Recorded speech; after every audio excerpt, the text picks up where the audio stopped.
Buenos días a todos. Hemos llegado a la unidad 4, propiedades geométricas de las masas. Hoy veremos los temas 4.1, momentos de primer orden de superficies, y 4.2, momentos de segundo orden de superficies.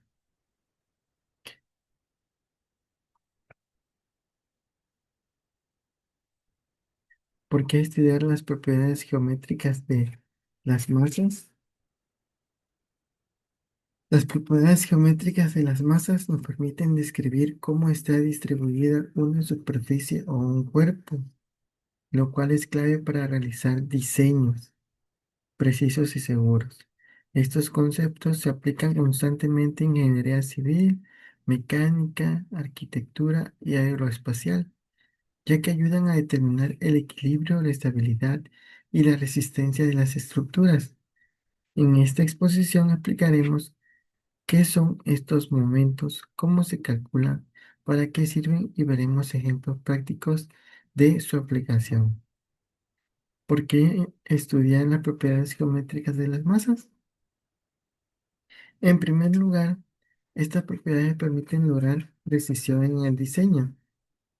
Gracias a ellas, el ingeniero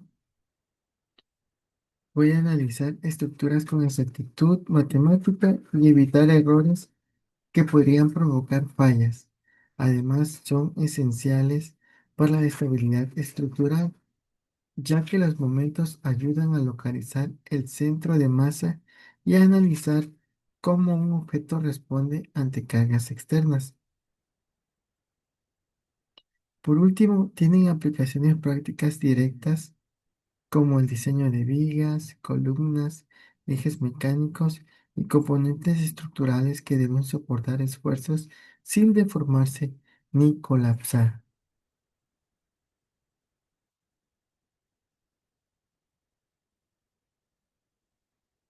Momento de primer orden de superficies. Ahora entramos al primer concepto clave, el momento de primer orden, también llamado momento estático. Este se define como la integral del área multiplicada por la distancia al eje de referencia. En términos simples, nos indica cómo está distribuida el área respecto a un eje. Su importancia radica en que se utiliza para localizar el centroide, es decir, el punto donde se puede considerar concentrada toda el área o el peso de una superficie plana. Matemáticamente se expresa como momento respecto al eje Y y momento respecto al eje Z, donde las coordenadas representan la posición del diferencial de área. Sin los momentos de primer orden, no podríamos encontrar el centroide de una figura. Ahora, ¿cómo calculamos el centroide? El centroide es un punto que representa el centro geométrico de una superficie. Para calcularlo, se obtiene el momento de primer orden respecto a cada eje. Se divide entre el área total. Esto nos da la coordenada horizontal del centroide y la coordenada vertical del centroide. En la práctica, el centroide es crucial porque ahí actúa la fuerza peso en los análisis estructurales.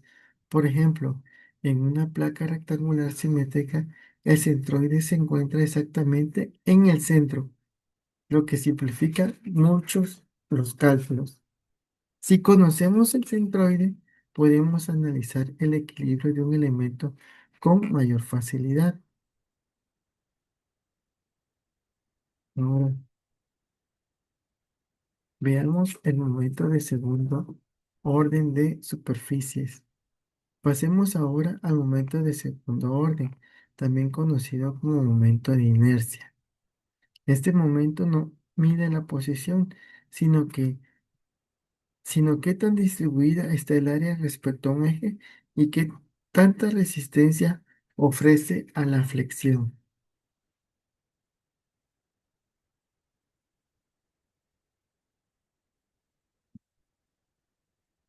Se define como la integral del área multiplicada por el cuadrado de la distancia al eje. Existen dos momentos principales, momentos respecto al eje y momentos respecto al eje Z. Además está el momento polar, que es la suma de ambos y se utiliza en problemas de torsión. Estos conceptos son esenciales en el análisis de vigas, columnas, elementos sometidos a flexión y deformación.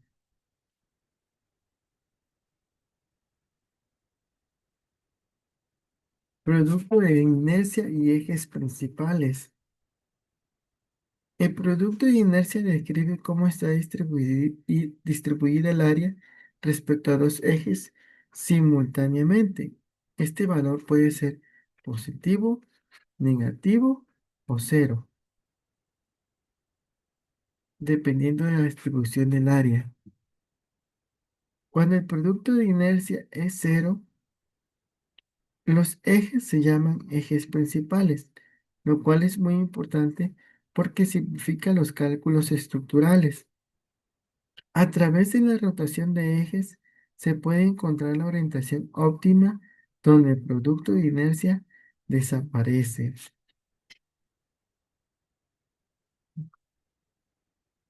Tenemos que los ejes arbitrarios dijimos que son el producto de inercia que puede tener cualquier valor. La rotación de los ejes es la búsqueda de orientación óptima y los ejes principales o producto de inercia dijimos que es igual a cero.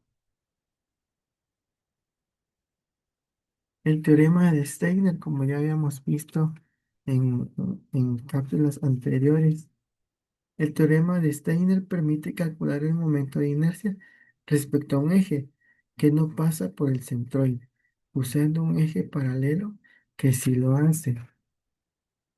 La fórmula considera el momento centroidal, el área total y la distancia entre ejes. El momento centroidal o momento de inercia calculado respecto al eje que pasa por el centroide de la figura. El área total, área completa de la superficie o sección transversal analizada. Y la distancia entre ejes, separación perpendicular entre el eje centroidal y el eje paralelo de interés. Este teorema facilita enormemente los cálculos, especialmente en secciones compuestas o desplazadas, permitiendo calcular momentos de inercia respecto a cualquier eje paralelo sin necesidad de integración directa. Se usan ampliamente en el diseño de perfiles estructurales y análisis de vigas reales.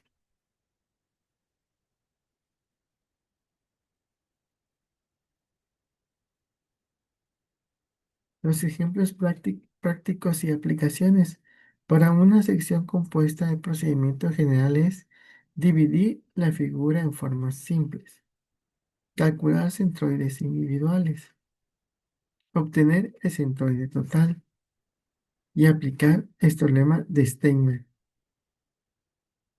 En la ingeniería civil se aplica al diseño de vigas y columnas. En la ingeniería mecánica, en ejes de transmisión y prevención del pandeo.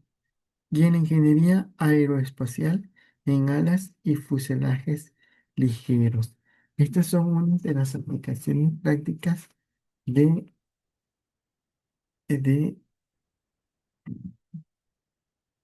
esta es una de las aplicaciones prácticas que podemos encontrar. Para concluir, los momentos de primer orden nos permiten encontrar el centroide fundamental para el equilibrio.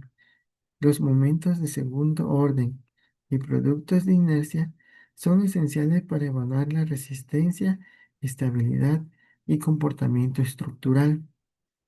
El dominio de estos conceptos es indispensable para cualquier ingeniero que desee diseñar estructuras seguras y eficientes.